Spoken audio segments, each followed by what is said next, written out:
अस्सलाम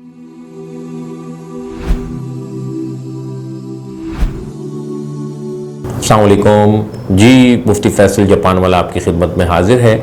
आज का जो हमारा टॉपिक है वो ये है कि कुरान करीम की रूह से घर में कुत्ता पालना या कुत्ता रखना कैसा है।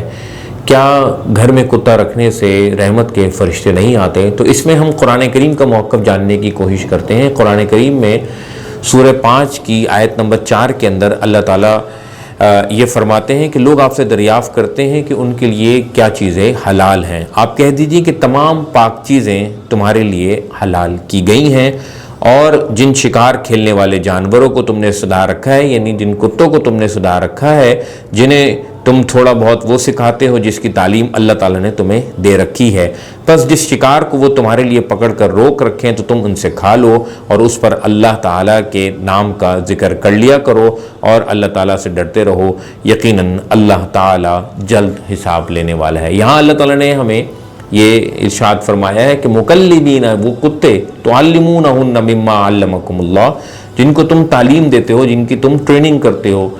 तो अब ये वो मौका था कि अल्लाह ताला यहाँ पे फरमाते कि इन कुत्तों को तुम घर में न रखो, इससे रहमत के फरिश्ते नहीं आते, जबकि अल्लाह ताला ने इस बारे में कोई बात नहीं फरमाई। दूसरा मौका जो सूरह कहफ के अंदर हमें मिलता है कि बहुत मशहूर वाक़या है गार वालों का किस्सा, असहाबे कहफ का किस्सा। उसमें अल्लाह ताला से उन लोगों ने दुआ की थी कि जो वो 6 या 7 नौजवान थे, कि जब इन जवानों ने गार में पनाह ली और कहा कि ए परवरदिगार, अपनी बारगाह से रहमत अता फरमा और हमारे लिए इस काम में हिदायत का सामान मुहैया फरमा। और आपको मालूम है कि अल्लाह ताला ने उनके साथ कुत्ते का ख़ास तौर पे जिक्र किया है कि वो 5 थे, 6 उनका कुत्ता था, या 6 थे, 7वां उनका कुत्ता था, बहरहाल एक कुत्ता भी उनके साथ था। तो उन्होंने ये दुआ की और उनके साथ कुत्ता था, और वहाँ पर उन्होंने रहमत की भी दुआ की कि अल्लाह ताला हम पर अपनी रहमत फरमा और हमारे लिए आसानी फरमा। फिर सूरह कहफ के अंदर जिक्र है कि जब कि तुम इनसे और अल्लाह के सिवा उनके माबूद से किनारा कश हो गए, तो अब तुम किसी गार में जा बैठो, ठीक है, तुम्हारा रब तुम पर अपनी रहमत फैला देगा और तुम्हारे लिए तुम्हारे काम में सहूलत मुहैया कर देगा। यानी अल्लाह ताला वादा कर रहा है कि तुम कहीं किसी गार में जाके छुप जाओ और पनाह ले लो, और अल्लाह ताला वहाँ पे तुम्हें अपनी रहमत से ढांक लेगा और अपनी रहमत के जो पर हैं वो तुम पर फैला देगा। तो अब वहाँ पे कुत्ता भी है और अल्लाह ताला की रहमत भी है। तो ये कैसे हो सकता है कि ये बात हो कि जिस घर में कुत्ता हो वहाँ पर अल्लाह की रहमत ना आती हो? तो कुरान करीम के नुक्ता नज़र से ये बात जो है वो बिल्कुल ही बहुत दूर की बात है, बहुत बाईद है। कुछ अहादीस आई हैं, वो नबी करीम सल्लल्लाहु अलैहि वसल्लम के घर के अंदर एक कुत्ता आ गया जिस पर नजासत लगी हुई थी, तो जिब्राइल अमीन ने वहाँ अपने ज़ाती ज़ौक़ की बिना पर जो है वो कदम नहीं रखा और फरमाया कि आपके घर में चूँकि कुत्ता था इसलिए मैं नहीं आया और उस पर नजासत लगी हुई थी। तो उनका वो अपना ज़ाती ज़ौक़ था। तो कुरान करीम का नुक्ता नज़र मैंने आपके सामने रख दिया।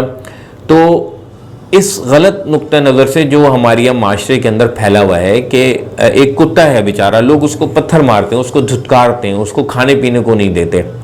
तो एक इंसानी माशरे के अंदर ये हम कुत्तों के साथ नारवा सलूक करते हैं। वो कुत्ता अपनी मर्ज़ी से कुत्ता नहीं बना है, ठीक है, और मैं अपनी मर्ज़ी से इंसान नहीं बनाऊँ, तो मेरा इसमें कोई कमाल नहीं है और उस बेचारे का कोई कसूर नहीं है।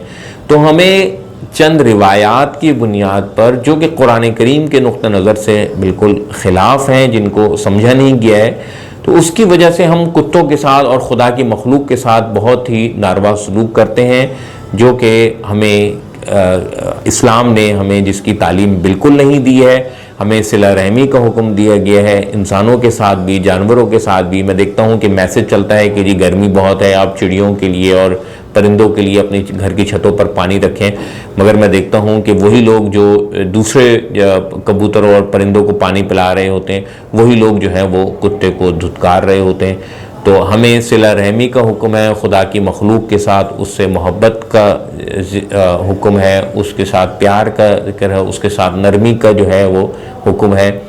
तो अगर हम उससे मोहब्बत नहीं कर सकते तो कम से कम उससे नफ़रत तो ना करें। और कोई शख्स अगर माशरे में کتا پالتا ہے تو ہم اس کو برا تو نہ سمجھیں. تو ہمیں اس نقطہ نظر کو سمجھنے کی ضرورت ہے. قرآن کریم کا مدعا کتے کے حوالے سے سمجھنے کی ضرورت ہے، اور اپنے جو ناروا سلوک ہے اور جو رویہ ہے ہمارا کتے کے ساتھ خصوصاً، اس پر نظر ثانی کی توفیق عطا فرمائے.